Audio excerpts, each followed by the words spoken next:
კულტურის საქალაქო სამსახურმა საკრებულოს ხდომაზე მერიის პროგრამის შესახებ ანგარიში წარადგინა. პროექტი სოციალურად დაუცველი ოჯახის ბავშვებისთვის სახელმძღვანელოებით უზრუნველყოფას გულისხმობს. პროგრამით ის ოჯახები ისარგებლებენ, რომელთაც სოციალური პროგრამის აგენტებმა 57,000-დან 70,000-მდე ქულა მიანიჭეს. დახმარების გაცემის მერიის პროექტით გათვალისწინებულ კრიტერიუმებს არ ეთანხმებიან ქრისტიანი დემოკრატები. ინგა გრიგოლიამ სოციალურად დაუცველთა ბაზის გადახედვა მოითხოვა. მისი თქმით, სწორად და ობიექტურად უნდა განისაზღვროს, ვის ჭირდება მერიის ეს დახმარება. საკრებულოს განათლებისა და კულტურის თავმჯდომარის თქმით კი წიგნების დარიგების პროცესი 1 ოქტომბერს დასრულდება და ქრისტიანი დემოკრატების ინიციატივის განხილვა მხოლოდ ამის შემდეგ იქნება შესაძლებელი. ძალიან ბევრი ადამიანი ჩვენს დედაქალაქში არის დღეს დარჩენილი ამ წიგნების გარეშე, იმიტომ რომ ისინი, რომელიღაც სოციალური აგენტის პირადი აკვიატების გამო ვერ მოხვდნენ ამ დაუცველთა ბაზაში და გამოვიდეთ თქო ინიციატივით, ამაში ხო ცუდი არაფერია, მე თქვენ კი არ გედავებით. თქვენ რა შუაში ხართ ან ქალბატონი შორენა, მაგრამ უნდა გამოვიდეთ რაღაცნაირად ინიციატივით, შეგვიძლია ჩვენეს რომ ეგებ ძალიან გაჭირვებულებს მივცეთ ეს სახელმძღვანელოები. ყველა ბაზაში რომელიც არსებობს სოციალური მომსახურების სააგენტოში 70,000 ქულამდე თითოეული მოსწავლე არც ერთი მოსწავლე არ დარჩება სახელმძღვანელოების გარეშე. ქალაქ თბილისის მერია ახორციელებს პროგრამას, რომელიც გულისხმობს ქალაქ თბილისში მაცხოვრებელი ყველა ქალაქ თბილისის საჯარო სკოლის მოსწავლის პირველიდან მე-12 კლასის ჩათვლით სახელმძღვანელოებით დაკმაყოფილებას. ეს არის კატეგორია, რომელიც სოციალური სუბსიდიების მიერ არის დარეგისტრირებული თბილისში და მათი ქულები არ აღემატება 70,000 და არის 57,000-ზე ზევით. ილიას სახელმწიფო უნივერსიტეტში ახალი სასწავლო წელი დაიწყო. ილია-უნის თვითმმართველობამ პირველ კურს სტუდენტებს საზეიმო დახვედრა მოუწყო და სწავლის დაწყება მიულოცა. უნივერსიტეტში საუკეთესო ქულებით ჩარიცხულ 10 პირველ კურსელს კი საჩუქრად სახელმძღვანელოები გადაეცა. პირველ კურსელთა დახვედრის საზეიმო ღონისძიებაში სპორტისა და ახალგაზრდულ საქმეთა სამინისტროს და თბილისის მერიის წარმომადგენლებიც მონაწილეობდნენ. ყველა ფაკულტეტიდან ორი სტუდენტი, რომლებიც ყველაზე საუკეთესო ქულებით ჩაირიცხეს ჩვენ უნივერსიტეტში, გადავეცით სახელმძღვანელოები, რომლითაც ისინი ისწავლიან ამ პირველ კურსზე. სახელმძღვანელოები არის შესავალი თანამედროვე აზროვნებაში და აკადემიური წერა დამწყებთათვის, რაც აუცილებლად გამოადგებათ. სურს მიულოცეთ სტუდენტებს სასწავლო წლის დაწყება, გარდა ამისა, ჩვენ სამინისტროს სპორტის და ახალგაზრდობის საქმეთა სამინისტროს აქვს ძალიან ბევრი ინიციატივა, რომელიც უკავშირდება სტუდენტების გააქტიურებას, შემოქმედებით კულტურულ ინიციატივებს და არაფორმალური განათლების ხელშეწყობას. გვაქვს სურვილი, რომ გავასწროთ ჩვენი აქტიური საქმიანობა სტუდენტებს და ჩავთოთ ისინი ამ ღონისძიებებში. ქალაქ თბილისის მერიის სახელით ულოცავთ ყველა სტუდენტს სწავლის დაწყებას, უსურვებთ წარმატებებს, უსურვებთ საკუთარი შესაძლებლობების მაქსიმალურ რეალიზაციას. ძალიან მიხარია, რომ ჩავირიცხე ამ უნივერსიტეტში, ცოტა აღელებული ვარ, არ მოველოდი რომ გადმოგცემდნენ ამ საჩუქრებს და ძალიან მიხარია.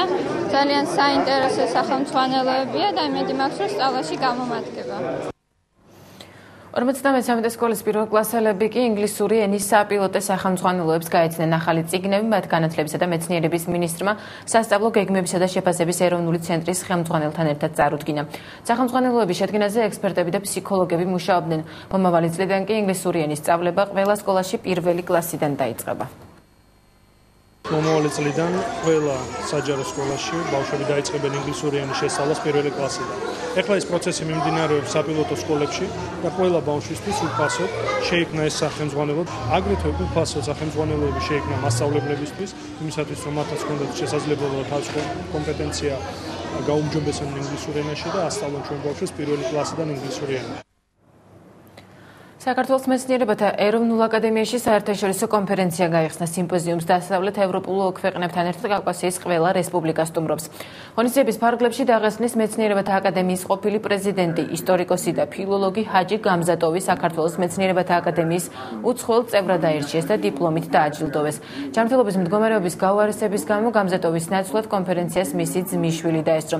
საერთაშორისო კონფერენცია ქართველი მეცნიერისა და საზოგადო მოღვაწის აკადემიკოსის ოთარ ლორდ-კიფანიძის ხსოვნას ეძღვნება და მას კავკასიის ფონდი აფინანსებს. 3 დღის შემდეგ სიმპოზიუმი გორსა და ბათუმში გადაინაცვლებს.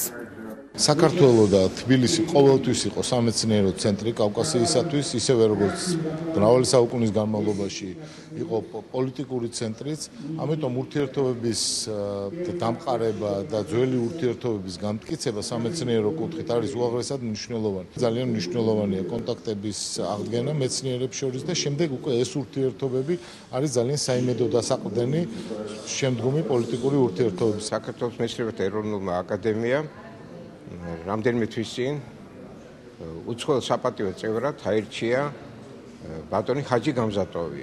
ეს გახლავთ ძალიან მნიშვნელოვანი მეცნიერი, ფილოლოგი, ისტორიკოსი, დაღესტნის მეცნიერებათა აკადემიის ყოფილი პრეზიდენტი და ცნობილი რასულ გამზატოვის ძმა.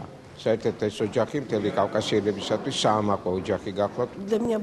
დიდი პატივია ჩემი ბიძის ჰაჯი გამზატოვის კუთვნილი ჯილდოს გადმოცემა. მან საპატიო მიზეზის გამო ამ საერთაშორისო სიმპოზიუმზე ჩამოსვლა ვერ შეძლო. მისთვისაც დიდი პატივია საქართველოს მეცნიერებათა აკადემიის უცხოელ წევრად არჩევა. დაღესტანში ეს ფაქტი ძალიან უხარია და ქართველი აკადემიის მიმართ მადლიერებას გამოთქვავენ. ჩემთვის როგორც ისტორიკოსისთვის დიდი მნიშვნელობა აქვს ასევე საერთაშორისო კონფერენციაში მონაწილეობას.